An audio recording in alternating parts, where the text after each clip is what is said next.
Assalamualaikum warahmatullahi wabarakatuh. Alhamdulillah, setelah dua siri tafsir surat Al-Fatihah bahagian 1 dan bahagian 2, sampailah gilirannya pada malam ini kita ambil pengajaran dari surat Al-Fatihah yang sempat saya himpun ada 11 pengajaran. Pengajaran ini sangat mustahak berdasarkan ayat demi ayat dari surat Al-Fatihah. Ingat hadirin dan hadirat, Al-Quran adalah pedoman hidup manusia, khususnya umat Nabi Muhammad sallallahu alaihi wasallam. Ia diturunkan untuk dijadikan pedoman. Pengajaran demi pengajaran ayat-ayat Quran sangat berguna untuk memastikan kesahihan Islam atau agama Islam yang kita anut.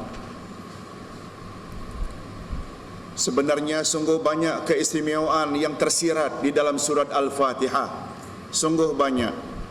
Di bawah ini akan dibentangkan beberapa keutamaan surat tersebut dan pengajaran yang terkandung di dalamnya. Yang pertama, surat Al-Fatihah adalah surah yang sangat istimewa. Di antara hadis yang menyatakan kelebihannya atau keistimewaan surah ini ialah hadis dari Ubay bin Ka'ab radhiyallahu an yang katanya Rasulullah sallallahu alaihi wasallam telah bersabda. Tolong hadirin dan hadirat ikuti. Ma anzalallahu fit Taurah wala fil Injil mithlu ummil Quran wahya sab'ul mathani wahya maqsumah baini wa baina abdi nisfain.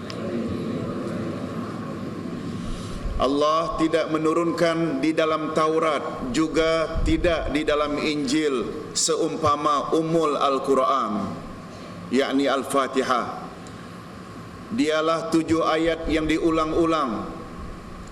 Dia dibagi 2 antara aku dan hambaku. Ini satu-satunya surah yang menurut Nabi Muhammad sallallahu alaihi wasallam dibagi kepada 2. Sebahagian untuk Allah dan sebahagian untuk hamba-hambanya.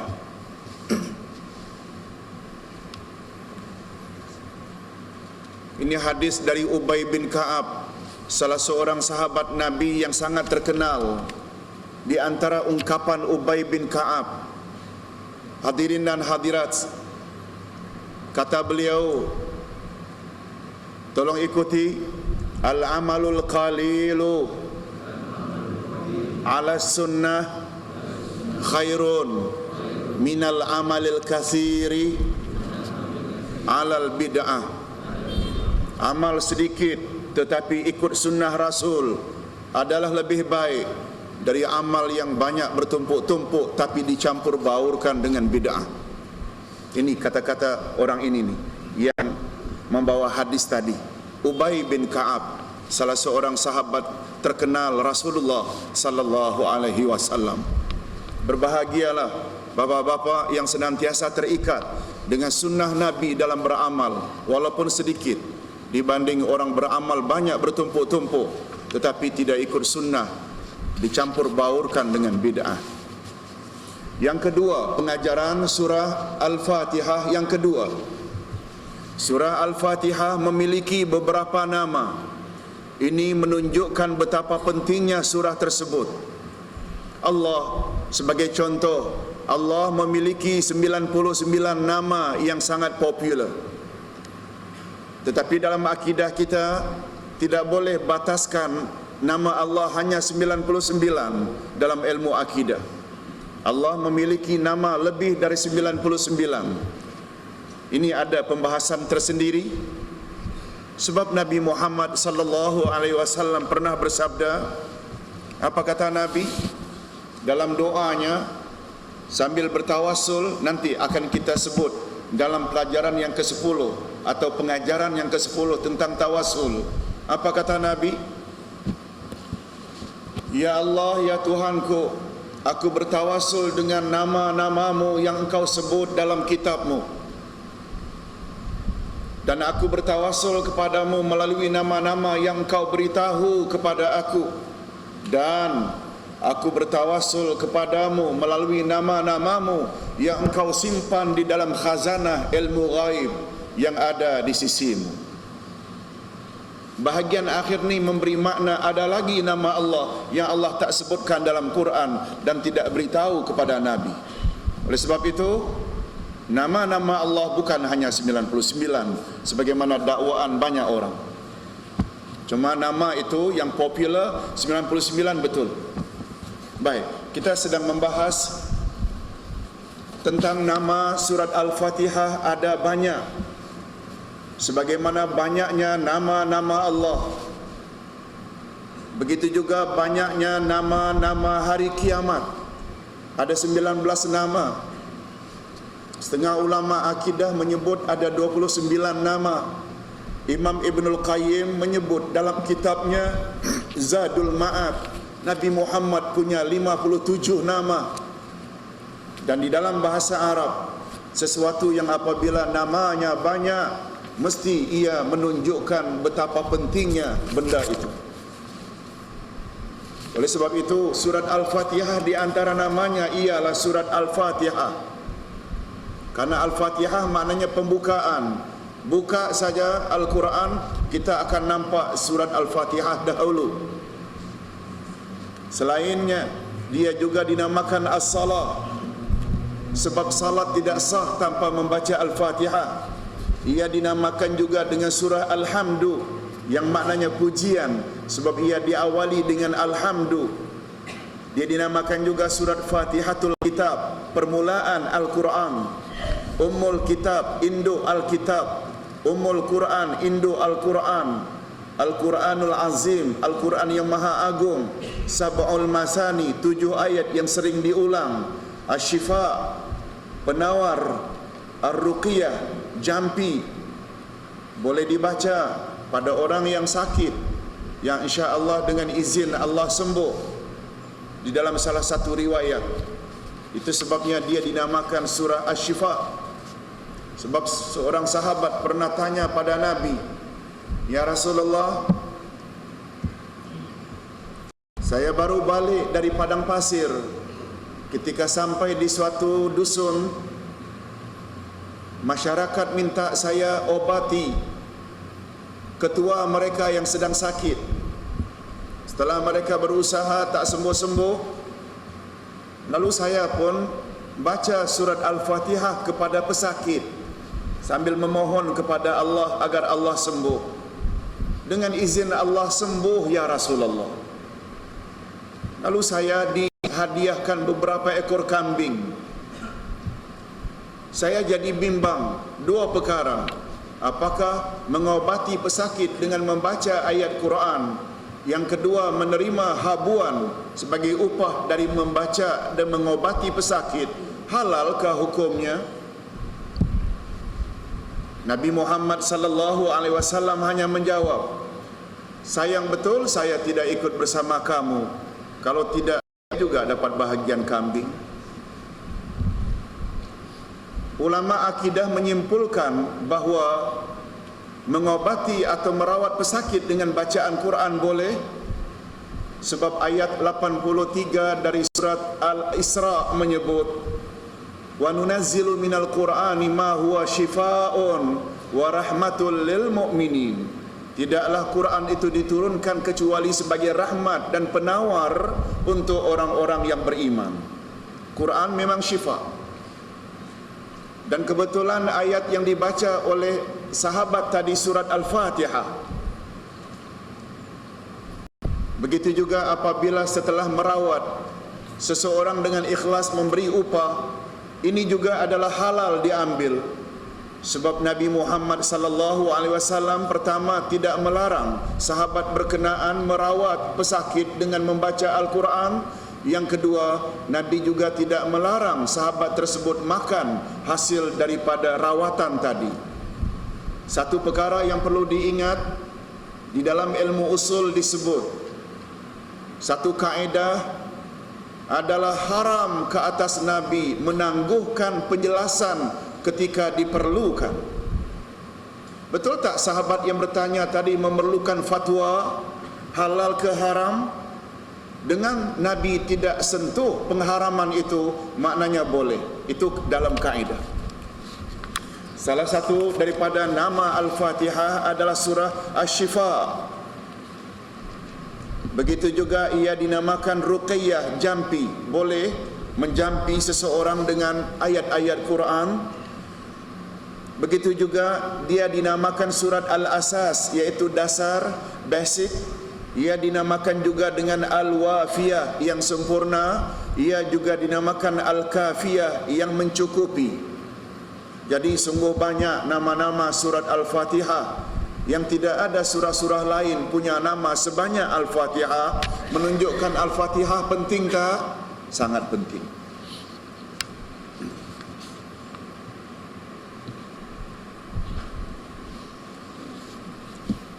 Salah satu juga di antara menunjukkan pentingnya surah ini yang saya tidak sebut di sini, pada suatu hari Rasulullah sallallahu alaihi wasallam didatangi oleh malaikat Jibril. Ketika bercakap dengan malaikat Jibril, tiba-tiba kedengaran suara gemuruh dari langit. Lalu Nabi Muhammad sallallahu alaihi wasallam bertanya, "Ya Jibril, apakah sebabnya begitu gemuruh bunyi di atas langit? Ada apa dengan bunyi itu? Bukan macam guruh biasa." Jibril memberitahu, bunyi itu adalah bunyi terbukanya pintu-pintu langit. Karena Allah menurunkan dua cahaya. Dan dua cahaya itu ialah yang tak pernah diturunkan sebelumnya. Pertama, cahaya itu adalah surat Al-Fatihah. Yang kedua, nur itu atau cahaya itu ialah 3 ayat dari surat Al-Baqarah. Betul tak hadis ini juga menunjukkan keistimewaan surat Al-Fatihah dan penghujung surat Al-Baqarah? Baik, itu tidak saya sebut sebagai tambahan. Yang ketiga, Bapak-bapak dan ibu-ibu yang dihormati sekalian, pengajaran ketiga yang dapat diambil dari surat Al-Fatihah, Allah Subhanahu wa taala mengawali surat Al-Fatihah dengan basmalah, seolah-olah memberi isyarat dan pengajaran kepada hamba-Nya agar mereka memulai amalan mereka dengan nama Allah. Ini sangat sesuai dengan sabda Nabi sallallahu alaihi wasallam. Tolong ikuti. Kullu amrin zibalin lam yubda fihi bismillah fahuwa abtar. Tiap-tiap urusan yang baik yang tidak dimulai dengan basmalah atau bismillah, niscaya terputus dari keberkatan. Hadis riwayat Imam Ahmad. Hadirin dan hadirat, surah Al-Fatihah diawali dengan basmalah. Hanya saja sebagaimana penjelasan terdahulu, ada yang setuju memasukkannya ke dalam salah satu ayat, ada yang tidak setuju, itu bab lain. Ada yang membacanya jahar, ada yang membaca sir, itu tidak jadi pembahasan kita. Tapi yang jelas, orang Arab sebelum datang Islam memulai pekerjaan mereka dengan menyebut nama Tuhan-Tuhan mereka, seperti Bismillata dengan nama berhala Lata, Bismil Uzza dengan nama berhala Uzza. Jadi ucapan Bismillah pada permulaan pekerjaan kita memberi makna, sesungguhnya aku melakukan pekerjaan ini karena memenuhi perintah Allah dan ikhlas karenanya, bukan karena memperturutkan syahwat atau hawa nafsu. Setengah ulama tafsir menafsirkan makna basmalah bahawa kodrat atau kuasa yang membolehkan aku melakukan pekerjaan ini datangnya daripada Engkau ya Allah. Jika dia, yakni Allah, tidak menganugerahkan kodrat itu padaku, maka pastilah aku tidak mampu melakukan suatu apapun. Itu sebabnya ingin minum, baca basmalah. Ingin makan, baca bismillah. Ingin keluar rumah, baca bismillah. Ingin menyembelih, baca bismillah. Hatta ingin bergaul suami isteri, baca bismillah. Awali dengan bismillah. Sebab huruf B yang artinya dengan itu mengandung makna isti'anah, memohon pertolongan. Bapak-bapak dan ibu-ibu, hasrat ingin minum bismillah, walaupun sudah sampai di bibir, nerve atau saraf yang ada pada bibir tidak akan boleh menyedut air kalau tidak dengan kehendak atau izin Allah. Betul tak? Tangan yang ingin membawa ke mulut boleh kaku, tidak boleh sampai ke mulut bila tidak dengan izin Allah. Itu makna bismillah yang patut diawali pada setiap amal-amal baik. Jadi faedah bismillah yang berada di depan Al-Fatihah demikian. Apalagi ia adalah surah yang pertama, sangat tepat kalau ia diawali dengan bismillah. Yang keempat,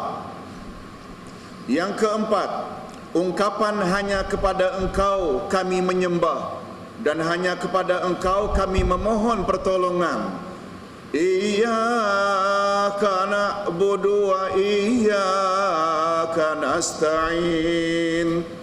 Ungkapan ini memberi pengajaran kepada manusia tentang makna tawakal yang sebenarnya. Apa yang ada pada tawakal, Ustaz? Maaf, apa yang ada pada iyyaka na'budu wa iyyaka nasta'in yang katanya di dalamnya ada unsur tawakal? Hadirin dan hadirat, manusia mestilah terlebih dahulu berusaha dan bekerja sebelum berdoa atau berserah diri kepada Allah. Berusaha dan bekerja diisyaratkan oleh ungkapan iyyaka na'budu, dan berdoa pula diisyaratkan oleh ungkapan wa iyyaka nasta'in. Adalah bercanggah dengan syariat Islam jika terdapat manusia yang hanya berusaha tetapi tidak berdoa, atau sebaliknya hanya berdoa tetapi tidak berusaha. Sebab hadirin dan hadirat, sedikit ulasan tentang ayat ini. Iyyaka na'budu, apa maknanya? Hanya kepada Engkau kami beribadat. Kata orang Arab, al-ibadatu amalun wal amalu ibadatun. Ibadat adalah amal, amal adalah ibadat. Adapun diikuti dengan wa iyyaka nasta'in, dan kepada Engkau sajalah kami memohon, berdoa. Betul tak letaknya beramal lebih dahulu kemudian baru berdoa? Ini yang kita maksudkan. Konsep tawakal sebenar dalam Islam mesti berusaha dulu baru doa. Bukan hanya berdoa saja, usahanya tidak. Itu maksudnya di dalam ayat tersebut ada konsep tawakal. Sebagaimana sabda Nabi sallallahu alaihi wasallam, hubung kait tawakal dengan murah rezeki. Apa kata Nabi? Wa man tawakkal 'ala Allahi haqqa tawakkuli, ila akhiril hadis. Barang siapa yang bertawakal dengan sebenar-benar tawakal pada Allah, niscaya Allah akan beri ia rezeki sebagaimana burung yang keluar dari sangkarnya pada waktu pagi dalam keadaan perutnya yang kosong, lalu ia balik pada sebelah petang dalam keadaan perutnya yang kenyang. Hadirin dan hadirat, tawakalnya burung yang keluar pada waktu pagi dalam perut kosong, balik dalam keadaan perutnya yang kenyang. Burung tersebut berusaha tak? Dengan ia keluar lalu terbang, berusaha tak? Patuk sana, patuk sini, kais sana, kais sini untuk cari ulat, cacing atau bijian, berusaha tak? Itu maksudnya.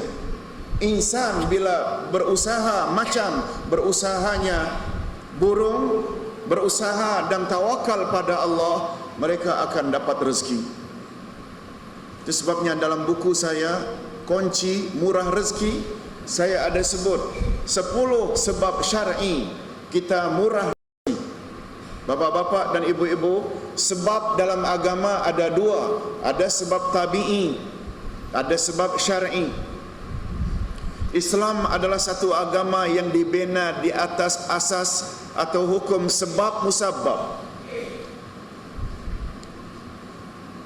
Musabbab tidak muncul kalau tidak dilalui dulu sebab.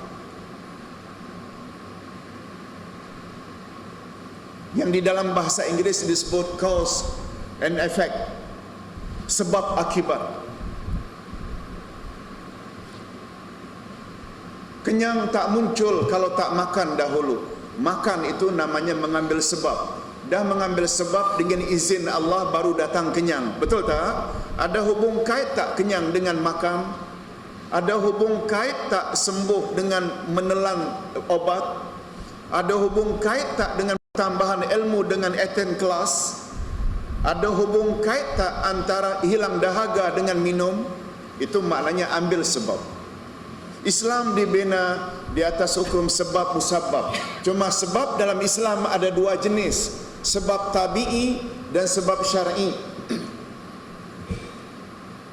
Sebab tabi'i definisinya apabila antara sebab dengan musabbab ada munasabahnya, ada rasionalnya, ada logiknya, ada relevannya. Yaitu antara hubungan antara kenyang dengan makanan, hilang dahaga dengan air, ada hubung kait tak? Nah, ini namanya sebab tabi'i, natural, secara alami, dengan minum hilang dahaga. Tapi jangan lupa ada satu sebab lagi yang dibolehkan oleh agama, yaitu sebab syar'i. Sebab syar'i yaitu sebab yang datang melalui Quran dan sunnah Nabi. Yang akal kita, rasional kita kadang-kadang tak mampu menghubungkan kait antara sebab dengan musabbab. Contoh sabda Nabi, la taj'alu buyutakum qubura innal baita tuqra'u fihi suratul baqarah la yadkhuluhu syaitan. Jangan kamu biarkan rumahmu bagaikan kuburan, sunyi senyap saja, jangan. Rumah yang di dalamnya dibaca surat Al-Baqarah, syaitan tak boleh masuk. Oleh sebab itu, kalau kita mau agar rumah kita jangan diganggu oleh toyol, oleh hantu raya, oleh mana-mana makhluk halus, jin-jin yang mengganggu, baca surat Al-Baqarah. Boleh tak membaca surat Al-Baqarah adalah sebab untuk menghalau syaitan? Boleh tak? Boleh. Sebab apa namanya? Syar'i. Sebab ia tertera di dalam hadis Nabi. Ayat 1000 dinar, ayat 2 dan 3 dari surat At-Talaq. Wa may yattaqillaha yaj'al lahu makhraja wa yarzuqhu min haitsu la yahtasib. Siapa bertakwa pada Allah, niscaya Allah akan beri dia solution, way out dalam apa saja problem yang dia hadapi, dan Allah akan beri dia rezeki dari sumber yang dia tidak sangka-sangka. Boleh tak kita jadikan takwa adalah sebab murah rezeki? Yes. Sebab apa namanya? Syar'i. Sebab ia tertera dalam Al-Quran. Akal kita tak mampu. Apa hubung kait takwa dengan murah rezeki? Tapi karena itu tertera dalam Quran, tertera dalam hadis, dia dinamakan sebab syar'i. Baik, ini biar jadi pembahasan kita kemudian. Tapi yang jelas, hadirin dan hadirat, bila dalam hidup ini kita pandai combinekan antara sebab tabi'i dan syar'i, lagi bagus. Hadirin dan hadirat, bila keluar rumah kita pakai topi geledah atau pakai tali geledah dalam kereta, kemudian pada masa yang sama kita baca doa tawakal keluar rumah. Bila terjadi aksiden, betul tak? Topi keledah dapat menghalang kepala kita daripada retak karena terhantuk batu. Boleh tak? Ada hubung kait tak selamatnya kepala dengan topi keledah? Itu namanya sebab tabi'i. Adapun hadis Nabi, siapa yang keluar rumah lalu baca doa Bismillah, tawakkaltu 'ala Allah, la haula wala quwwata illa billah, dia akan selamat pergi dan balik. Itu namanya sebab apa? Syar'i. Kita combinekan sebab tabi'i, topi keledah, syar'i, doa, lagi bagus dalam hidup. Dapat faham? Supaya bisnes kita maju, murah rezeki, bekerja keras, packing biar cantik dan menarik. Kalau jual buah-buahan disusun dengan baik, kalau perlu disiram dengan air. Pada masa yang sama, tinggikan ketakwaan pada Allah. Combinekan dua, satu tabi'i, satu syar'i. InsyaAllah murah rezeki. Itu maksudnya. Dalam buku yang saya tulis, 10 sebab syar'i murah rezeki, antara lain tawakal, takwa, silaturahim, istighfar, taubat, haji, umrah, dan lain-lain. InsyaAllah satu masa nanti mungkin boleh kita bawa buku berkenaan untuk kita manfaat bersama. Hadirin dan hadirat, kita teruskan dengan yang kelima. Ustaz ulang sekali lagi, yang keempat tadi betul tak mengandung konsep tawakal dalam Islam? Iyyaka na'budu wa iyyaka nasta'in. Betul tak? Apa dia Ustaz yang ada konsep tawakal dalam iyyaka na'budu wa iyyaka nasta'in? Na'budu mengandung makna beramal, berbuat, bekerja. Nasta'in mengandung makna berdoa, memohon. Bekerja saja tak memohon, tak jadi. Itu bukan tawakal. Ahlus sunnah tidak begitu. Ahlus sunnah dia bekerja dulu, kemudian dia baru berdoa. Betul tak? Atau orang banyak berdoa tapi tidak berbuat.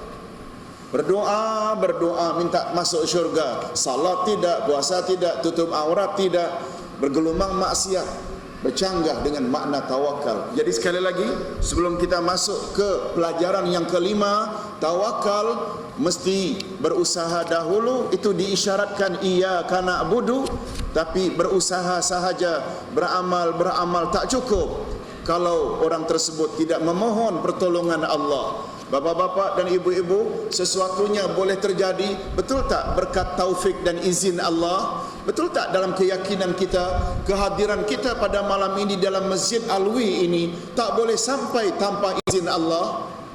Boleh tak kita mendakwa kedatangan kita di majlis ini 100% usaha kita tak ada kena-mengena dengan izin Allah? Boleh tak? Tak. Kita datang sini berkat taufik Allah. Selain usaha kita memang ingin datang. Sebab bila tidak Allah izinkan, walaupun kita ingin, begitu keluar rumah dapat telefon dari kampung, ibu atau ayah sakit tenat, akhirnya bukan ke sini tapi ke kampung. Itu maknanya keinginan ada tapi tidak dapat taufik atau izin Allah Azza wa Jalla. Yang kelima, pengajaran yang kelima, hanya kepada Engkau kami menyembah, iyyaka na'bud. Sama betul maknanya dengan tiada Tuhan yang berhak disembah bukan Allah, yakni la ilaha illallah. Karena kalimat tauhid terdiri dari dua bahagian, yaitu bahagian nafi la ilaha dan bahagian isbat illallah. Sedangkan ungkapan iyyaka na'budu dengan mendahulukan ma'mul yaitu engkau daripada amil yaitu kami menyembah, membawa faedah pengkhususan atau lil ikhtisas. Dan kalaulah yang tersuratnya dalam ayat atau mantuk kita khususkan hanya menyembah Allah, maka sudah tentu pemahamannya yang tersirat secara terbalik adalah mafhum mukhalafah, maka kita sekali-kali tidak mungkin akan menyembah selainnya.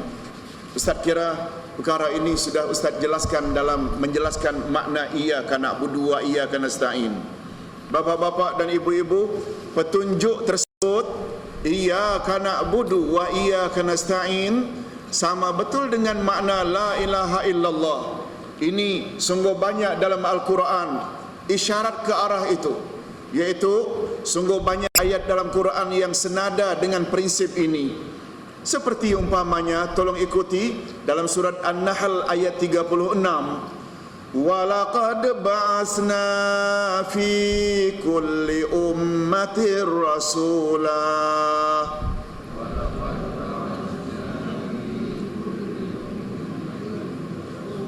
ani ibudullah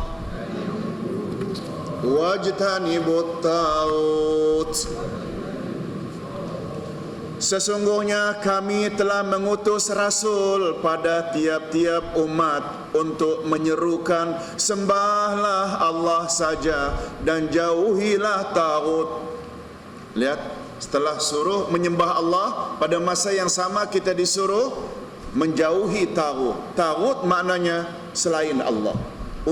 Sayyidina Umar mengartikan ketika ditanya, ya Amiral Mukminin, ma huwa tagut? At-taghut huwa syaitan. Taghut adalah syaitan. Bapak-bapak dan ibu-ibu, kita juga dapat saksikan prinsip yang sama dalam surah yang lain seperti surat Al-Baqarah ayat 21 dan 22 dan lain-lain lagi. Tolong ikuti. Ya ayyuhan nasu ubudu rabbakumul ladzi khalaqakum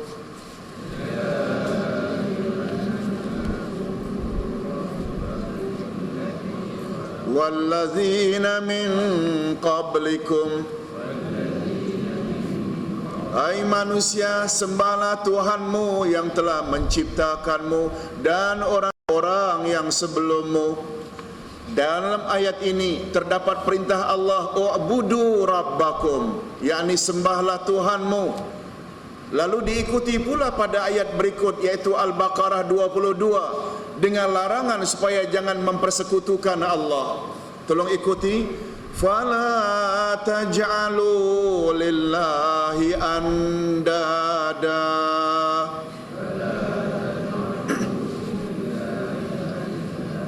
Karena itu janganlah kamu mengadakan sekutu bagi Allah. Jadi setelah menyuruh sembahlah Allah, langsung jangan kamu sekutukan Allah. Bapak-bapak dan ibu-ibu, ayat seperti ini sangat banyak. Itu sebabnya hadirin dan hadirat, disuruh Nabi Muhammad sallallahu alaihi wasallam, saya ulang, baginda Rasul sallallahu alaihi wasallam sangat menyuruh apabila kita umatnya berjalan di permukaan bumi, lalu nampak rumah-rumah ibadat non-muslim, gereja ke, kuil ke, pagoda ke, tokong ke, patung-patung sembahan mereka, angkat satu telunjuk kanan, mulut sebut la ilaha illallah sambil melihat gereja atau mana-mana rumah ibadat non-muslim, untuk memperbaharui iman kita yang kita hanya sembah Allah, yang ini kita semua nafikan dan ingkari. Dapat faham? Amalkan ini dan ajar anak cucu dari kecil, walaupun mereka belum dapat memahaminya lagi. Bila lihat saja rumah-rumah ibadat non-muslim atau mana-mana patung-patung sembahan mereka, perbaharui iman kita sesuai dengan sabda Nabi. Tolong ikuti, jaddidu imanakum bila ilaha illallah. Perbaharui imanmu senantiasa dengan la ilaha illallah. Lebih-lebih lagi bila kita melihat rumah-rumah ibadat non-muslim. Betul tak selain agama Islam semuanya ada unsur syirik? Yes. Sebab kita kena nafikan. Bapak-bapak dan ibu-ibu, atas sebab inilah barangkali mengapa ketika Abdullah bin Mas'ud ditanya, apakah induk Al-Quran? Jawabnya Al-Fatihah. Induk Quran adalah surat Al-Fatihah. Lalu Abdullah bin Mas'ud ditanya lagi, apa pula induk surat Al-Fatihah? Jawabnya, iyyaka na'budu, hanya kepada engkau kami menyembah. Jawapan ini sangat tepat karena ungkapan tersebut sama betul dengan kalimat tauhid, yakni la ilaha illallah, tiada Tuhan yang berhak disembah melainkan Allah, sama betul dengan makna hanya kepada engkau kami menyembah. Dan mentauhidkan Allah adalah bahagian yang paling penting di dalam Islam jika dibandingkan dengan bahagian-bahagiannya yang lain. Betul tak? Oleh sebab itu, induk atau inti Quran semuanya ada dalam Fatihah. Sebab semua kandungan Al-Quran itu garis besarnya ada dalam Al-Fatihah. Dan inti surat Al-Fatihah pula adalah apa tadi? Iyyaka na'budu, karena iyyaka na'budu sama betul maknanya dengan la ilaha illallah. Bapak-bapak dan ibu-ibu, adapun pengajaran yang keenam, motif atau matlamat manusia beribadat kepada Allah ada 3. Demikian menurut Imam An-Nawawi, demikian menurut Imam Al-Ghazali. Bapak-bapak dan ibu-ibu, sampai di mana kebenaran pandangan-pandangan mereka, ijtihad mereka tersebut, kita boleh lihat di bawah ini. Yang pertama, kata mereka, barang siapa beribadat kepada Allah supaya mendapat ganjaran pahala atau syurga, jika ini motif seseorang beribadat kepada Allah, maka ibadat orang itu namanya ibadatut tujar. Tujar maknanya pedagang, ibadat para pedagang. Sebab pedagang, betul tak di dalam kepalanya senantiasa untung dan laba? Betul tak, Pak? Itu saja, dia tidak untung. Jadi yang mendorong dia beribadat kepada Allah adalah agar masuk syurga, agar dapat pahala, agar dapat ganjaran. Nanti kita akan lihat, bila motif atau niat kita, pendorong kita beribadat dengan dorongan itu, Allah terima atau tidak, itu nanti akan dibahas. Yang jelas ibadat macam itu namanya ibadat pedagang, ibadatut tujar. Tetapi apabila seseorang beribadat kepada Allah karena takut disiksa atau takut masuk neraka atau takut mendapat kemurkaan Allah, jika itu motif yang mendorong ia beribadat, ibadat itu namanya ibadatul abid. Abid maknanya hamba abdi, ibadat hamba abdi. Bapak-bapak, betul tak? Hamba abdi, hamba sahaya, apa yang dia buat senantiasa didorong oleh rasa takut akan didera oleh tuannya. Betul tak? Dimarahi oleh tuannya, tidak diberi makan oleh tuannya. Oleh sebab itu, apa saja suruhan tuannya, majikannya, dia akan buat. Nah, nanti kita akan lihat, bila kita beribadat kepada Allah, ini pendorongnya, Allah terima tak? Dan yang ketiga, apabila seseorang beribadat kepada Allah didorong karena ingin menyatakan rasa syukur, terima kasih kepada Allah terhadap nikmat yang sekian banyak dia terima dari Allah, maka ibadat ini namanya ibadatul ahrar. Ahrar dari kata hur, maknanya merdeka. Ibadat orang-orang yang merdeka, bukan ibadat hamba, bukan ibadat pedagang, tapi ibadat orang-orang yang merdeka. Nah, bapak-bapak dan ibu-ibu, jika terhimpun ketiga-tiga motif di atas sehingga terdorong seseorang beribadat kepada Allah, didorong karena ingin mendapat ganjaran dan masuk syurga juga, didorong takut dimurkai masuk neraka juga, didorong ingin menyatakan rasa syukur juga, bila ketiga-tiganya tergabung di dalam diri seseorang sehingga ia terdorong untuk beribadat, wajib atau ibadat sunat, maka akan lebih sempurnalah ibadatnya. Tidak benar dakwaan sesetengah orang yang mengatakan kononnya, jika seseorang beribadat karena ingin mendapat pahala atau masuk syurga, atau sebaliknya, jika motif yang mendorongnya beribadat karena takut kemurkaan Allah atau nerakanya, lalu ibadatnya tidak diterima karena ia merosakkan keikhlasan kepada Allah. Coba kita lihat sampai di mana kebenaran dakwaan ini.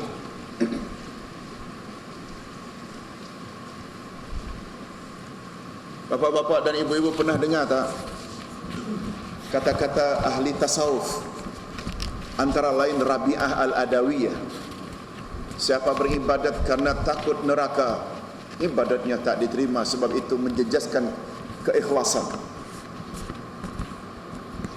Allah Subhanahu wa taala menyebut dalam Al-Quran bahawa di antara ciri-ciri orang yang beriman tanda-tanda atau alamat orang-orang beriman disebut oleh Allah dalam Al-Quran adalah mereka sangat mengharap ganjaran Allah dan takut akan kemurkaan Allah jika mereka beribadat. Maknanya pendorong orang-orang beriman beribadat adalah karena memang ingin mendapat ganjaran, memang karena takut akan azab dan murka Allah. Di antara ayat yang menyebut ciri-ciri orang beriman itu ialah ayat 16 dari surat As-Sajdah.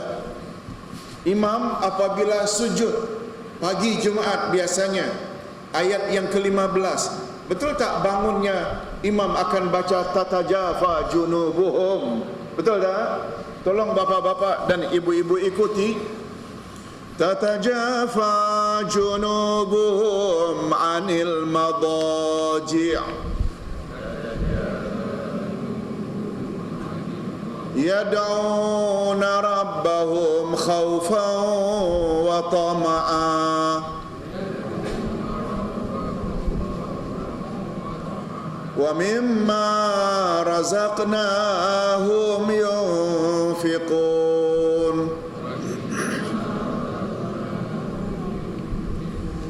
Lambung mereka jauh dari tempat tidurnya, sedang mereka berdoa kepada Tuhannya dengan rasa takut dan harap, dan mereka menafkahkan sebahagian dari rezeki yang kami berikan kepada mereka. Ustaz nak ulas sedikit terlebih dahulu ayat ini. Tatajafa junubuhum anil madaji', renggang rusuk mereka dari tempat tidur. Bapak-bapak dan ibu-ibu, kata ulama tafsir, ungkapan ini adalah kiasan untuk orang yang suka bangkit malam. Kiasan. Beza orang yang rusuk perutnya ini rapat dengan katil atau tempat tidur. Seperti istilah sleep like lock.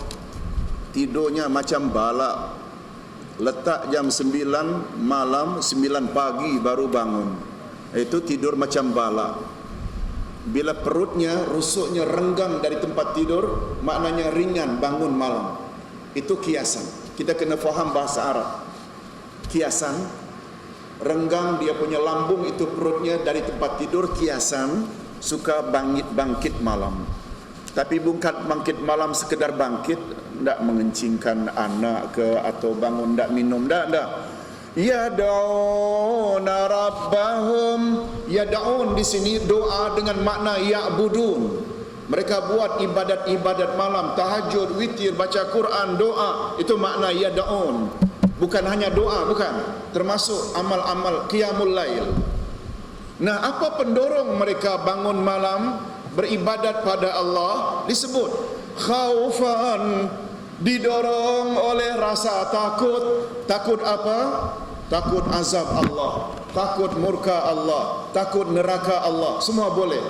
Wa tama'a, dan didorong oleh rasa tamak. Bapak-bapak dan ibu-ibu, tamak dalam Islam ada dua. Tamak mazmum, tamak yang tercela, dan yang kedua tamak mamduh, tamak yang terpuji. Yang popular di dalam masyarakat adalah tamak tercela. Kalau makan tak banyak saja, makan. Kalau umpamanya nak mencari harta, bukan kisah sangat, sumbernya halal ke haram ke syubhat, pokoknya harta dapat banyak, pokoknya kereta baru, pokoknya rumah banglo, pokoknya aku boleh punya ini dan itu. Dari mana sumbernya tak kisah. Itu tamak tercela atau terpuji? Tercela. Tapi bapa-bapa dan ibu-ibu pantang dengar ada majlis ilmu, ndak datang, harapkan ganjaran, harapkan pertambahan ilmu. Tamak terpuji atau tercela? Terpuji. Dapat faham? Kita kena fahami yang popular di dalam masyarakat atau bahasa Melayu kita, bila disebut tamak kan selalu tercela. Tapi tidak. Bila orang itu suka buat amal-amal, senang saja. Bila ada amal-amal saleh suka, tidak join. Supaya apa? Dapat ganjaran pahala banyak di sisi Allah Azza wa Jalla. Itu tamak juga. Tamak makna asalnya ingin mendapat sesuatu dalam jumlah yang banyak. Kan ada yang positif, ada yang negatif. Itu maksudnya tamak. Jadi orang tersebut bangkit malam lalu beribadat pada Allah, didorong oleh rasa takutnya akan azab Allah dan didorong karena ingin mengharap banyak ganjaran dari Allah. Ini disebut oleh Allah sebagai ciri-ciri orang yang beriman. Oleh sebab itu, mana-mana pandangan yang bercanggah dengan ketetapan Allah ini, walaupun dia seorang wali, walaupun dia dikatakan orang yang alim, setiap pandangan mana-mana orang alim walau terkenal dengan nama wali Allah tak boleh diterima bila ia bercanggah dengan apa yang Allah kata. Betul tak apa?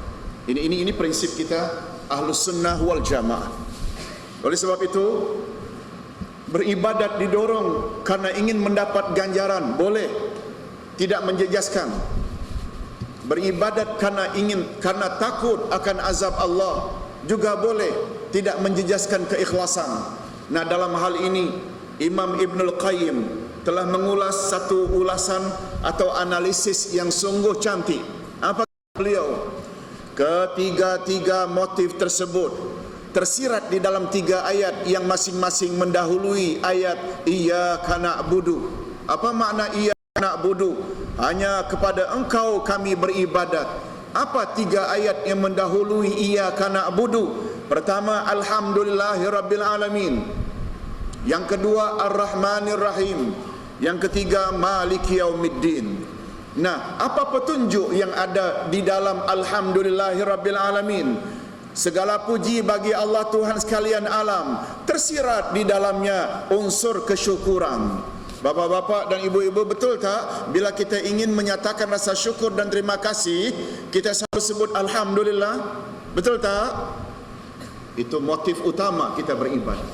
Yang kedua, Ar-Rahmanir Rahim. Kedua-dua nama Allah ini berasal dari perkataan yang satu, rahmat. Rahmat. Dan Nabi Muhammad sallallahu alaihi wasallam bersabda, rahmat Allah ada 100 cabang. Rahmat Allah ada berapa cabang? 100 cabang. Lalu kata Nabi, baru 1 cabang rahmat Allah yang Allah turunkan ke atas permukaan bumi, yang dengannya lelaki wanita berkasih sayang. Rahmat maknanya kasih sayang. Ibu bapa sayang pada anak-anak, anak-anak sayang pada ibu bapa, sama ada insan atau binatang. Itu semua di dalam lingkungan satu rahmat yang baru diturunkan.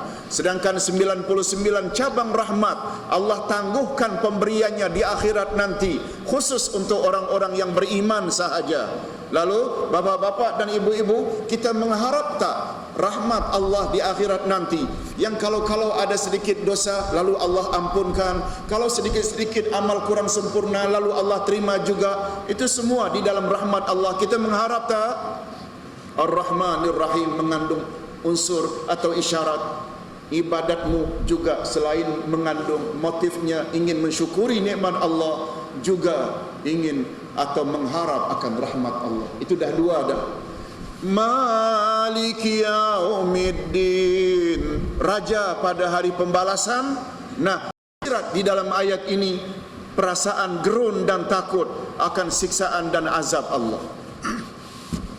Sebab kata Imam Muhammad Amin Asy-Syanqiti di dalam tafsirnya Adwaul Bayan, tafsir Maliki Yaumiddin yang paling tepat ialah ayat terakhir dari surat Al-Infitar. Yauma la tamliku nafsun li nafsin syai'a wal amru yauma idzil lillah.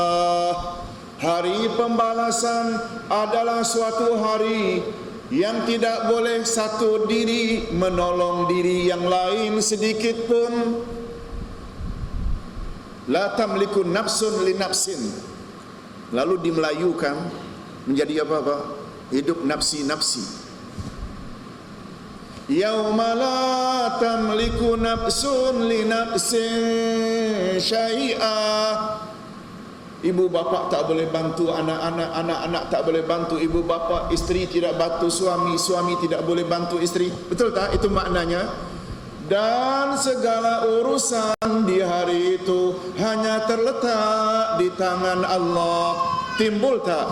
Kalau itu tafsiran Malik Yaumiddin, timbul tak rasa gerun? Yes, ibadat baru sempurna juga mesti ada rasa takut akan azab Allah. Bapak-bapak dan ibu-ibu, menurut urutan ayat di atas, maka kesyukuran adalah terletak sebagai motif yang pertama. Sebab alhamdulillah dahulu, dan menunjukkan dan utama menunjukkan motif beribadat karena ingin menyatakan rasa syukur adalah motif yang paling tinggi. Hakikat hari pembalasan adalah suatu hari yang tidak boleh satu diri menolong diri yang lain sedikit pun. La tamliku nafsun li nafsin. Lalu dimelayukan menjadi apa-apa? Hidup nafsi-nafsi. Yauma la tamliku nafsun li nafsin syai'a. Ibu bapa tak boleh bantu anak-anak, anak-anak tak boleh bantu ibu bapa, isteri tidak bantu suami, suami tidak boleh bantu isteri. Betul tak itu maknanya? Dan segala urusan di hari itu hanya terletak di tangan Allah. Timbul tak? Kalau itu tafsiran Malik Yaumiddin, timbul tak rasa gerun? Yes, ibadat baru sempurna juga mesti ada rasa takut akan azab Allah. Bapak-bapak dan ibu-ibu, menurut urutan ayat di atas, maka kesyukuran adalah terletak sebagai motif yang pertama. Sebab alhamdulillah dahulu, dan menunjukkan dan utama menunjukkan motif beribadat karena ingin menyatakan rasa syukur adalah motif yang paling tinggi. Hakikat ini sebagaimana jawaban Nabi Muhammad sallallahu alaihi wasallam ketika baginda ditanya mengapa baginda banyak beribadat. Bapak-bapak dan ibu-ibu, suatu hari Siti Aisyah tanya, "Ya Rasulullah, Tuhan kan telah dijamin masuk syurga dan diampuni segala dosa jika ada pun. Untuk apa Tuhan beribadat malam terlalu lama sehingga gemetar kaki Tuhan dan bengkak-bengkak tumit dan lutut Tuhan?" Nabi jawab, ini dia jawabannya. Tolong ikuti. Afala akunu abdan syakura? Tidak bolehkah aku menjadi hamba Allah yang pandai bersyukur? Hadis riwayat Imam Bukhari. Bapak-bapak dan ibu-ibu, boleh tak dari jawaban baginda yang ringkas ini menunjukkan bahawa motif utama baginda memperbanyak ibadat karena ingin menyatakan rasa syukur pada Allah? Itu sebab mengapa rahasianya alhamdulillah lebih dahulu, baru Ar-Rahmanir Rahim dan Malik Yaumiddin.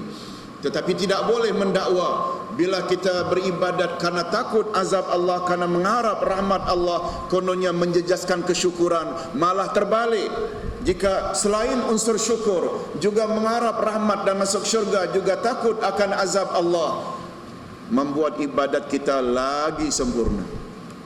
Dapat faham tak? Ini pengajaran ayat. Saya cenderung pada pendapat ini.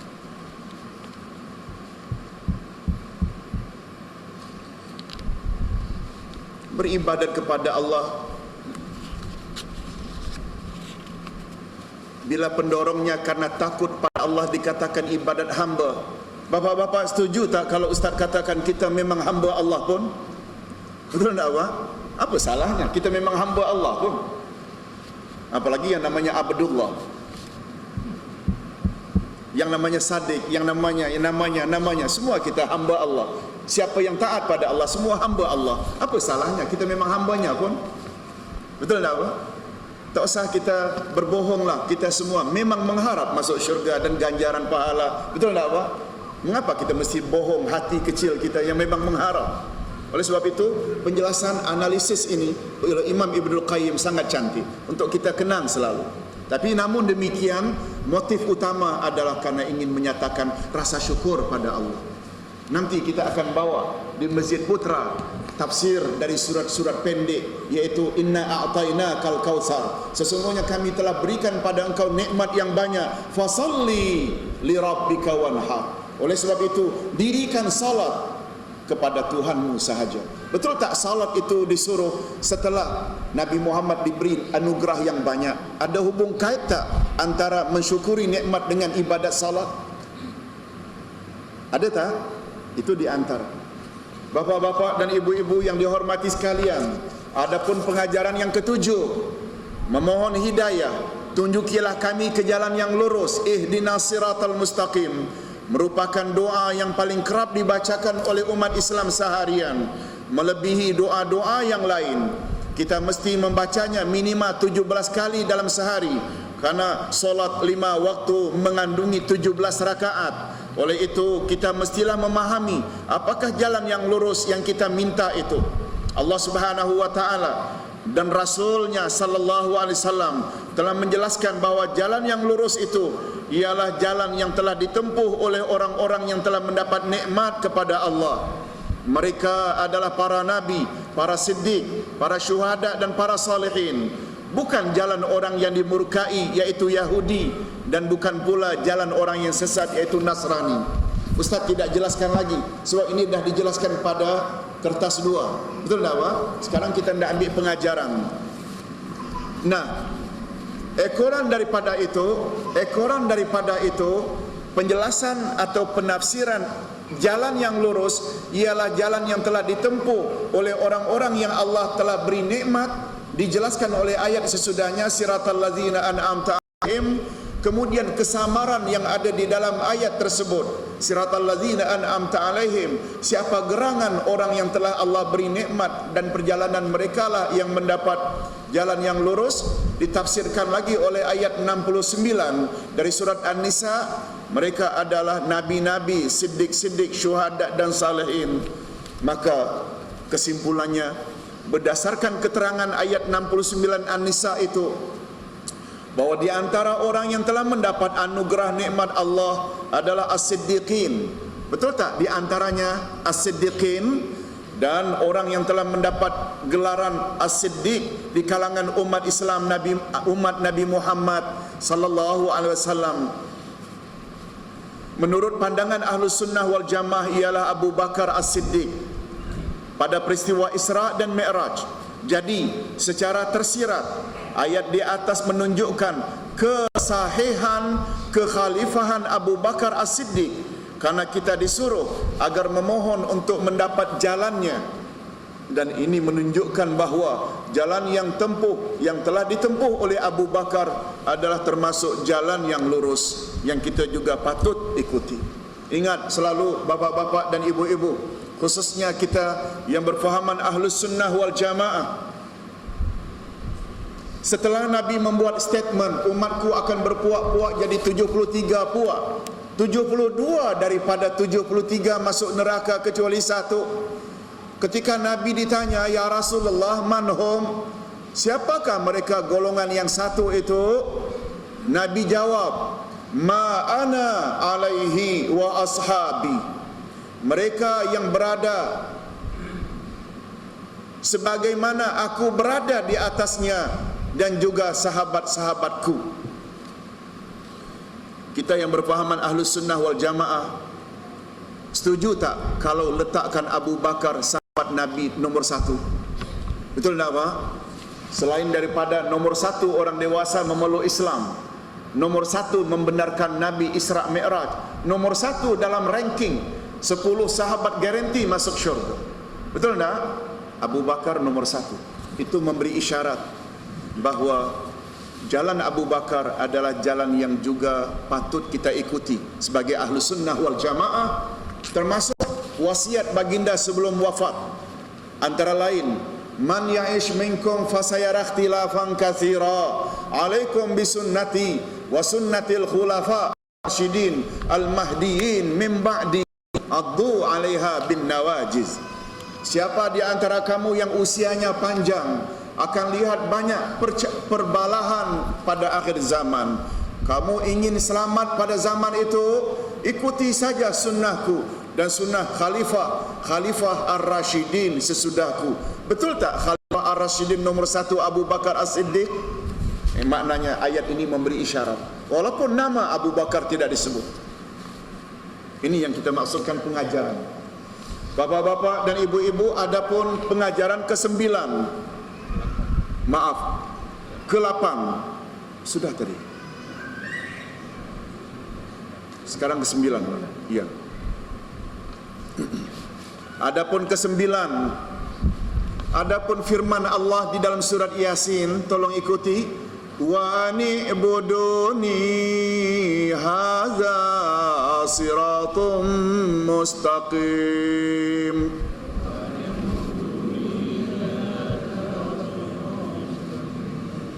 Dan hendaklah kamu beribadat hanya kepadaku. Inilah jalan yang lurus. Nah, Ustaz tambah satu lagi, surah yang sama, ayat 3 dan 4. Tolong ikuti. Innaka laminal mursalin ala siratim mustaqim. Sesungguhnya engkau, hai Muhammad, adalah salah seorang rasul yang benar-benar diutus di atas jalan yang lurus. Boleh tak berdasarkan 2 ayat dalam surat Yasin tersebut, jalan lurus adalah jalan Allah dan juga jalan Nabi Muhammad sallallahu alaihi wasallam? Betul tak? Oleh sebab itu, dalam kita memahami Siratal Mustaqim yang kita minta, kita mesti merujuk pada Quran dan sunnah Nabi. Sebab Quran kalamullah, sunnah Nabi kalamur Rasul. Ayat ini menyatakan dengan jelas bahawa seseorang akan mendapat jalan yang lurus jika dia hanya menyembah Allah, yaitu dengan mematuhi suruhannya dan menjauhi larangannya. Oleh itu, jika ungkapan tersebut hanya diucapkan oleh seseorang dengan lidahnya, tetapi dalam realiti hidupnya seharian ia tidak mematuhi hukum hakam Allah, niscaya permohonan lisannya itu tidak akan dikabulkan oleh Allah, walaupun ungkapan itu diucapkannya ribuan kali dalam sehari. Sebab sudah dikenal pasti jalan lurus itu adalah jalan Allah dan juga jalan siapa tadi? Jalan Nabi Muhammad sallallahu alaihi wasallam. Bapak-bapak dan ibu-ibu, tolong jawab. Kota Mekah dikenal pasti. Bagi Malaysia, ia terletak di sebelah apa Pak? Timur ke barat ke selatan utara? Barat. Oleh sebab itu, apabila seseorang memohon dalam perjalanannya, ya Allah, tunjukilah aku jalan ke Mekah, mulut menyebut, tapi pergerakan perjalanannya ke arah timur, mana tidak sampai? Dapat faham maksudnya? Dapat faham maksudnya?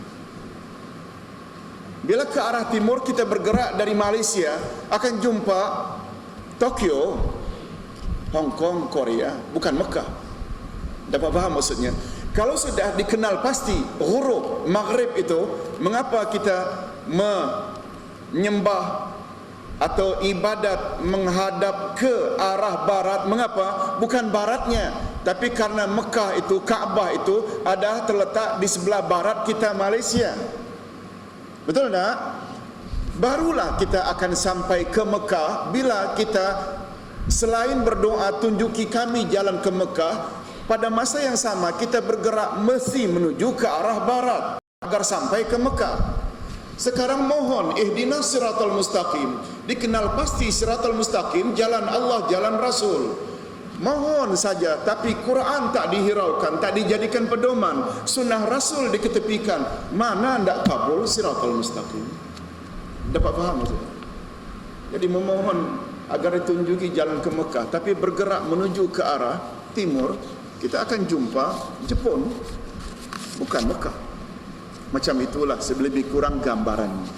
Oleh sebab itu, mulut hendaklah memohon pada masa yang sama, karena kita dah faham ini adalah jalan Allah, iaitu Quran, dan jalan Rasul sunnah Nabi, kita akan sampai dan mendapat siratal mustaqim. Saya tidak sebut di sini satu di antara falsafahnya atau rahasia tersirat. Mengapa yang kita mohon di dunia paling banyak tunjuki kami jalan yang lurus, dan pada masa yang sama nama jembatan yang membawa kita dari padang mahsyar ke syurga juga nama Siratal Mustaqim? Ada kaitan tak dapat Siratal Mustaqim di dunia membuat seseorang itu lancar perjalanannya melalui Siratal Mustaqim di akhirat? Betul tak Pak? Kita kena ingat ini. Tak dapat Siratal Mustaqim di dunia, jangan harap kita akan lancar perjalanan di sana. Itu sebabnya kata Imam Al-Qurtubi, Rabbana atina fid dunya hasanah wa fil akhirati hasanah wa qina azabannar. Kata beliau, ya Allah, berilah kami kebaikan di dunia. Kebaikan di dunia bukan harta yang banyak, bukan kekayaan, tapi hasanah fid dunya yang sebenar, Siratal Mustaqim. Bila kita dalam hidup ini dapat jalan yang lurus. Sedangkan hasanah di akhirat bukan syurga, tapi maghfirah Allah, ampunan Allah. Sebab manusia bila dapat ampunan Allah, tempatnya mesti syurga. Itu sebabnya bapa-bapa dan ibu-ibu, atau reda Allah. Betul tak reda Allah lebih utama dari syurga? Itu sebabnya dalam doa, dalam bulan puasa, kita selalu menyebut Allahumma inni as'aluka reda, baru dahulu redaka, baru wal jannah. Betul tak? Atau maghfirah Allah, makna hasanah di akhirat. Itu sebabnya pada ayat 33 dari surat Ali Imran, Allah sebut maghfirah dulu baru jannah. Wasari'u ila maghfiratin min rabbikum wa jannatin arduhas samawati wal ardh. Bersegeralah kamu untuk mendapat ampunan Allah dan syurga yang luasnya atau lebarnya bagaikan jarak antara langit dan bumi. Syurga disebut kemudian setelah maghfirah. Itu sebabnya menurut tafsiran Imam Al-Qurtubi, hasanah di dunia dengan makna apa tadi? Siratal Mustaqim, tanpa menafikan jasmani yang sempurna, akal yang sempurna, harta yang banyak juga adalah hasanah di dunia, tapi nomor satu adalah Siratal Mustaqim. Ustaz buat contoh. Antara Qarun, Firaun, dapat nikmat tak mereka dari sisi Allah? Di dunia dapat hasanah tak? Berbanding dengan Bilal, tak punya status, tak punya harta, hamba abdi pula, karena ia dapat Siratal Mustaqim. Siapa sebenarnya yang telah mendapat hasanah fid dunia? Bilal, bukan Qarun. Dapat faham? Betul tak bagi keyakinan kita? Mudah-mudahan ini bukan tugas kita.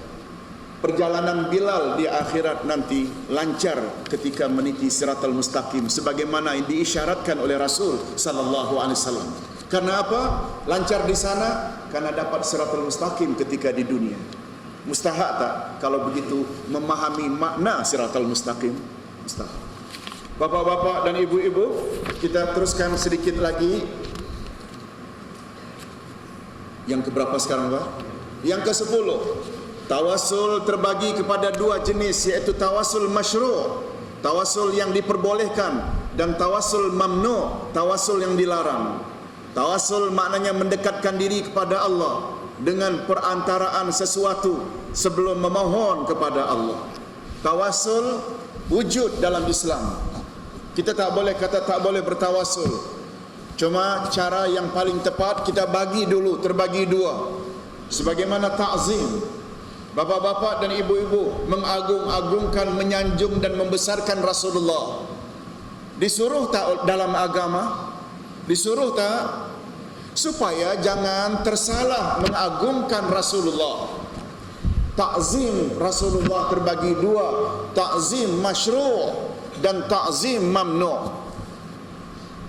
Ta'zim yang disuruh, bila nama baginda disebut, sambut dengan selawat dan salam. Betul tak itu ta'zim yang disuruh? Ketika beribadat, hendaklah terikat dengan kaifiat dan cara yang baginda tunjuk sahaja. Jangan reka-reka cara baru. Itu ta'zim Rasul yang disuruh. Tetapi bila kita ingat kita telah menyanjung Rasul, tapi Rasul sendiri marah, dengan cara-cara yang kita reka-reka. Itu namanya ta'zim mamnu, ta'zim yang dilarang. Tak usahlah Ustaz sebut di sini, perkara ini dianggap sensitif. Oleh sebab itu, kita jangan ikut akal dalam kita ingin mendapat reda Allah. Reda Allah, begitu juga reda Rasul. Betul tak kita kena buat ikut piawaian yang telah ditetapkan, standard yang telah ditetapkan oleh Rasul sallallahu alaihi wasallam? Betul tak? Sebab syarat ibadat ada dua baru diterima. Lakukan ikhlas lillah. Yang kedua, lakukan ikut cara Rasulullah sallallahu alaihi wasallam. Sebab bila rasa cara yang kita buat, walaupun itu banyak, macam Ustaz sebut pada awal tadi, kata-kata Ubay bin Ka'ab, amal sedikit ikut sunnah better, khairun, lebih baik dari amal banyak bertumpuk-tumpuk tapi dicampur baurkan dengan bid'ah. Makna bid'ah, amalan yang direka-reka, yang contohnya tidak ada di zaman Rasul sallallahu alaihi wasallam. Oleh sebab itu, dalam bab tawassul pula, yang adilnya jangan kata tawassul haram, jangan pula kata semua tawassul boleh. Yang adilnya adalah kita kena bagi dua, ada tawassul yang boleh, ada tawassul yang dilarang. Apa makna tawassul, Ustaz? Wabtahu ilaihil wasilah, memohonlah kepada Allah dengan wasilah, iaitu perantaraan sesuatu, disebut dengan tawassul. Bapa-bapa dan ibu-ibu setuju tak kalau Ustaz katakan tawassul termasuk dalam bab ibadat? Boleh tak? Ya. Dalam bab ibadat perlu tak kita ikut sebagaimana panduan dalam Quran dan Sunnah? Ya. Nah, bila kita lihat tawassul yang dibolehkan dalam agama, tiga sahaja. Pertama, tawassul melalui nama-nama dan sifat-sifat Allah, iaitu dengan menyebut terlebih dahulu banyak-banyak nama dan sifat Allah sebelum memohon sesuatu kepada Allah. Macam tadi Ustaz telah sebut ketika menyebut Al-Asma'ul Husna, ya Allah, aku bertawassul kepadamu dengan nama-namamu yang kau sebut dalam Quran, dengan nama-namamu yang kau sebut dan beritahu pada aku, melalui nama-namamu yang engkau simpan di dalam khazanah ilmu ghaibmu. Dari situ kita dapat tahu bahawa ada tak nama Allah yang Allah tak beritahu. Oleh sebab itu kita jangan batasi Al-Asma'ul Husna hanya 99. Dan menurut kaedah dalam ilmu akidah, dalam setiap nama di dalamnya ada sifat Allah. Dari situ saja bapa-bapa dan ibu-ibu, kalau nama Allah ada 99, maknanya tersirat di dalam 99 nama Allah ada berapa sifat Allah? 99 pula. Oleh sebab itu jangan batasi hanya 20. Adalah mustahil Allah diberi nama tapi Allah tidak memiliki sifat yang ada dalam nama itu. Itu kaedah. Allahu basirun, maknanya Allah Maha melihat. Tersirat di dalam basirun sifat basar, melihat. Adalah mustahil Allah diberi nama basirun tapi Allah buta. Betul tak? Itu kaedah. Allahu mutakallimun, Allah Maha berkata-kata, tersirat di dalamnya sifat kalam. Mustahil Allah Maha berkata-kata lalu Allah bisu. Sedangkan Quran adalah kalamullah. Allah diberi nama dengan Sami'un, Maha mendengar. Tersirat di dalam Sami'un sifat sama' bagi Allah. Mustahil Allah diberi nama Sami'un tapi Allah peka. Tetapi bila insan sejak baby lagi diberi nama Sami'un, ada kemungkinan si Sami'un ini peka. Betul tak Pak? Sebab dia insan. Tapi Allah no. Allah membawa nama Sami'un, dia mesti mendengar. Nah, dari 99 nama Allah Al-Asma'ul Husna, maknanya di dalamnya ada berapa sifat Allah? 99 pula. Ini akidah kita. Akidah Ahlus Sunnah wal Jamaah. Bapa-bapa dan ibu-ibu yang dihormati sekalian, itu satu. Itu sebabnya Nabi apabila beliau gundah, resah, gelisah, sedih, beliau selalu berdoa. Tolong bapa-bapa dan ibu-ibu ikut. Ya Hayyu Ya Qayyum birahmatika astaghits. Wahai Allah yang maha hidup lagi maha mengurus makhluk terus menerus tanpa henti, dengan berkat rahmatmu lindungilah aku dari segala malapetaka. Kata Nabi, bila sedih, gundah, resah, ulang selalu doa ini, lama kelamaan keresahanmu akan hilang. Betul tak di dalam doa tersebut Nabi sebut terlebih dahulu Ya Hayyu Ya Qayyum? Itu namanya tawassul dengan nama-nama Allah. Ya Rahman, Ya Rahim, Ya Aziz, Ya Wadud, Ya Badi'as Samawati wal Ard. Sebut banyak-banyak nama Allah, baru minta kemudian. Itu tawassul boleh tak? Boleh. Itu ada. Banyak sangat dalam Quran. Nanti kita akan sebut. Jenis tawassul kedua, tawassul melalui amal saleh sendiri, yaitu dengan menyebut amal saleh yang dilakukan sebelum memohon sesuatu kepada Allah. Ini banyak sangat. Bapak-bapak dan ibu-ibu barangkali pernah dengar satu riwayat, 3 orang yang musafir, karena hujan lebat dia masuk dalam gua. Pernah dengar? Lalu setelah masuk dalam gua, batu besar jatuh dari gunung betul-betul menutup pintu masuknya. Mereka tak dapat keluar padahal perbekalan sedikit. Lalu mula berdoalah yang pertama dengan menyebut amal-amal salehnya masa silam. Lalu terbuka pintu tersebut sedikit, tapi tak boleh keluar lagi. Berdoa yang kedua, menyebut amal salehnya masa silam, terbuka, tapi masih belum keluar. Yang ketiga, berdoa pula sahabat mereka yang ketiga, lalu terbukalah. Ini memberi makna boleh hukumnya bertawassul dengan amal saleh sendiri. Umpamanya seseorang mengatakan, Ya Allah, sejak balik saya tak pernah tinggal salat kecuali karena uzur syar'i. Ya Allah, menjadi amalan saya setiap malam buat tahajud dan witir. Oleh sebab itu anak saya akan ikut peperiksaan minggu hadapan. Tolonglah kuat ingatannya ya Allah, berilah ia keputusan yang cemerlang. Boleh tak? Boleh, boleh. Itu namanya tawassul dengan amal sendiri. Dan yang ketiga yaitu bertawassul kepada Allah melalui doa orang-orang saleh yang masih hidup. Tawassul melalui doa orang saleh yang masih hidup. Umpamanya, hadirin dan hadirat, tahun ini Ustaz akan pergi haji insya-Allah. Tolong doakan mudah-mudahan semua urusan berjalan dengan lancar. Boleh tak? Boleh. Itu namanya tawassul melalui doa orang-orang yang masih hidup. Atau sebaliknya, Ustaz, saya akan pergi umrah minggu hadapan, boleh tolong doakan Ustaz? Boleh tak?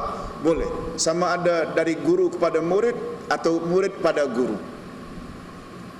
Bolehkah Ustaz dari murid kepada guru? Boleh.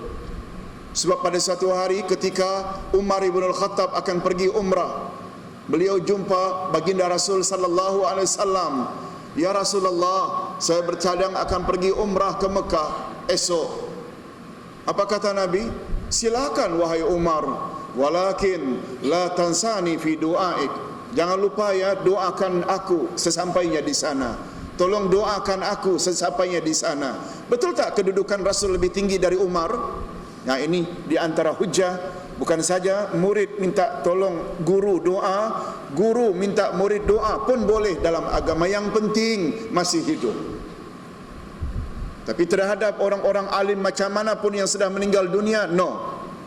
Oleh sebab itu jangan mention dalam doa berkat Syekh Abdul Qadir Jailani, berkat Syekh Sanusi, Syekh Badawi, Syekh Rifai, semua nama wali-wali Allah zaman silam yang sudah meninggal dunia. No, itu bukan Ahlus Sunnah wal Jamaah punya cara. Baik. Selain 3 jenis tawassul masyru' di atas adalah dilarang karena tiada ada contoh di dalam Al-Quran dan Sunnah Nabi sallallahu alaihi wasallam. Permohonan di atas, permohonan di dalam surat Al-Fatihah, yaitu ihdinas siratal mustaqim. tunjukilah kami jalan yang lurus. Di dalam surat Al-Fatihah terdapat dua daripada tiga jenis tawassul yang dibolehkan. Bapak-bapak dan ibu-ibu sekalian, betul tak di dalam surat Al-Fatihah hanya ada satu doa? Betul tak?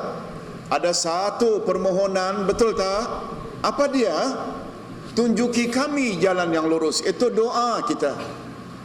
Nah, ada tak tawassul yang kita lakukan dalam surat Al-Fatihah? Ada, yaitu dua dari tiga tawassul yang dibolehkan tadi, yaitu tawassul melalui nama dan sifat Allah, yaitu dengan menyebut beberapa nama dan sifat Allah. Alhamdu, di dalamnya ada sifat Allah, hamd.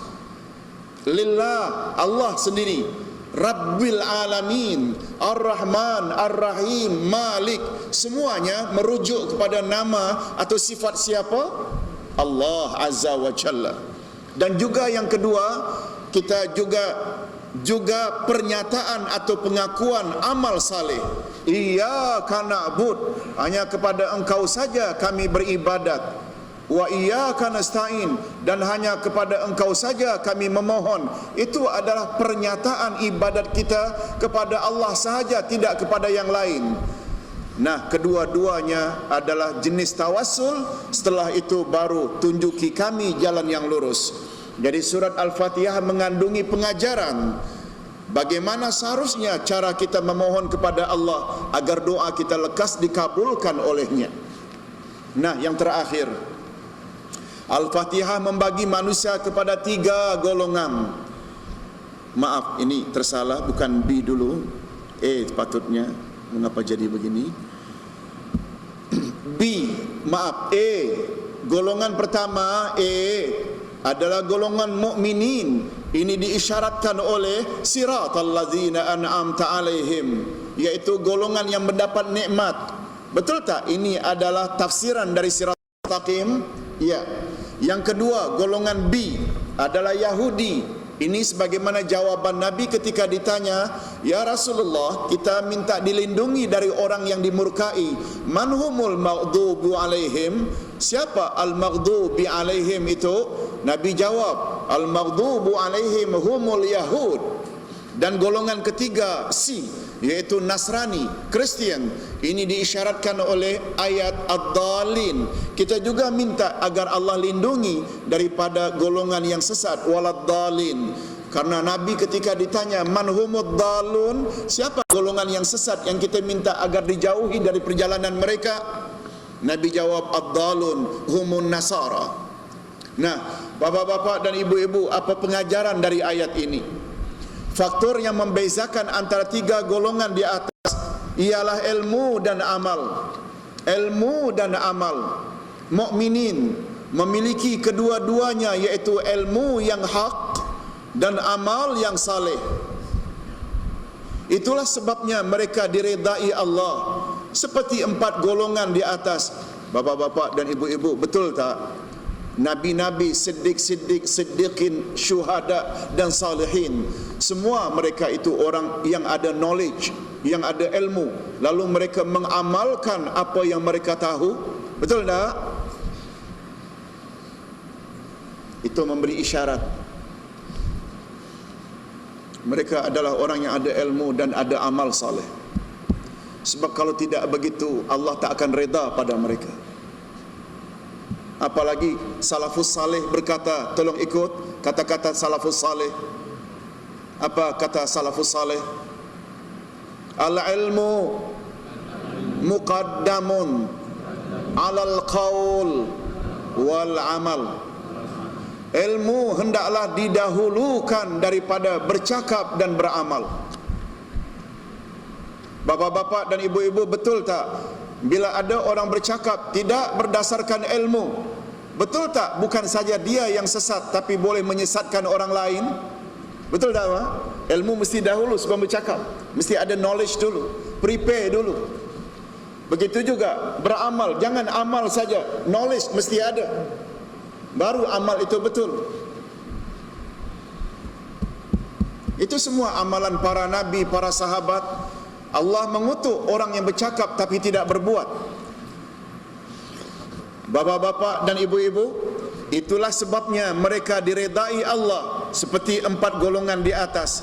Sikap mereka jika berhadapan dengan ketentuan Allah dan Rasulnya senantiasa mengatakan sami'na wa ata'na, kami mendengar dan kami mematuhi. Ini sifat siapa? Mukminin yang mendapat siratal mustaqim. Adapun Yahudi pula dimurkai Allah. Mengapa mereka dimurkai Allah? Karena mereka memiliki ilmu yang hak, yaitu apa yang terdapat di dalam Taurat yang disampaikan oleh Nabi Musa, tetapi mereka tidak mengamalkannya. Di antara apa yang mereka tahu tapi mereka tidak amalkan, yaitu tentang kenabian Nabi Muhammad sallallahu alaihi wasallam. Bapa-bapa dan ibu-ibu, Yahudi tahu tak sebenarnya Nabi Muhammad rasul sebenar? Tahu tak? Tapi karena Nabi Muhammad bukan Bani Israel tapi orang Arab, mereka reject. Betul tak? Ini maknanya mereka ada dengar tapi mereka reject. Itulah sebabnya sikap Yahudi bila berhadapan dengan kebenaran selalu disebut oleh Allah dalam Quran. Ungkapan mereka sami'na wa asaina, kami mendengar dan kami mengingkari. Bapa-bapa dan ibu-ibu, sedangkan Nasrani pula adalah sesat karena mereka banyak beramal tetapi jahil dengan ilmu yang hak, karena sifat fanatik atau ta'assub terhadap ulama, seperti keyakinan mereka terhadap Trinity. Ulama mereka katakan Tuhan itu 3 tapi 1, 1 tapi 3. Tak boleh dipertikaikan. Siapa tikaikan murtad. Mereka terima saja. Maknanya mereka beramal dalam kejahilan. Bapak-bapak dan ibu-ibu yang dihormati sekalian, jadi orang yang berada di atas jalan yang lurus, ini kesimpulan. Orang yang berada di atas jalan yang lurus bukan saja mencontohi jejak langkah nabi-nabi, siddiqin, syuhada dan salihin, tetapi pada saat yang sama juga sangat berhati-hati dan waspada supaya jangan sampai terjerumus ke dalam jalan, salah satu jalan dari 2 golongan tersebut. Sebab kemurkaan Allah ke atas Yahudi adalah karena sikapnya, bukan karena Yahudinya. Kita kena ingat ini. Allah murka pada Yahudi karena Yahudinya atau karena sikapnya? Sikapnya. Oleh sebab itu kita mengaku diri Islam. Bila ada sikap atau sifat Yahudi, kita juga layak dimurkai Allah. Sebab Allah murka Yahudi bukan karena Yahudinya tapi karena sikap. Begitu juga digolongkan sesat orang-orang Nasrani bukan karena Nasraninya tetapi karena sikapnya yang terlalu fanatik kepada guru-guru mereka atau ulama mereka. Oleh itu, siapa saja yang memiliki sifat-sifat tersebut, mereka juga boleh dimurkai Allah atau sesat walaupun mereka mendakwa sebagai umat Nabi Muhammad sallallahu alaihi wasallam, muslimin atau muslimat. Bapak-bapak dan ibu-ibu, ini dulu yang dapat disampaikan. Mudah-mudahan Ustaz harap kita rujuk balik di rumah, rujuk lagi di rumah, baca dengan teliti, insya-Allah kita akan dapat sesuatu yang lebih bermanfaat insya-Allah. Ada apa, Pak? Apakah tadi ayat 82 atau 83? Ayat yang mana tu, Pak? Syifa. Oh, ayat Syifa. Surat Al-Isra. 82 atau 83? Oh, 82. Minta maaf ya. Saya sebut 83 tadi, Pak. Okey. Terima kasih. Ayat Syifa, surat Al-Isra, ada sedikit pembetulan, bukan ayat 83 tapi 82. Dia selisih satu ayat. Minta maaf. Hadirin dan hadirat, Ustaz kira cukup sampai di sini dulu. Dengan penjelasan malam ini, kita anggap tamatlah pembahasan surat Al-Fatihah. Walaupun sebenarnya rahasia dalam surat Al-Fatihah sangat banyak. Bapak-bapak dan ibu-ibu barangkali pernah punya kitab Samudra surat Al-Fatihah. Bila disebut samudra itu luas, sangat luas. Yang kita bahas ini sedikit saja baru. Tapi karena yang kita akan bahas banyak lagi, insya-Allah next week kita akan mula tafsirkan beberapa ayat pertama dari surat Al-Baqarah secara bersiri insya-Allah. Begitu, Pak. Dan jangan lupa esok di di Padang Katong, dan seperti biasa Khamis malam Jumaat kita akan berjumpa di Masjid Said Putra. Mudah-mudahan apa yang disampaikan ini ada jugalah manfaatnya. Mohon maaf jika ada kekurangan. Wabillahi taufiq wal hidayah. Assalamualaikum warahmatullahi wabarakatuh. Ya. Oh, minta maaf. Ya, Ustaz ada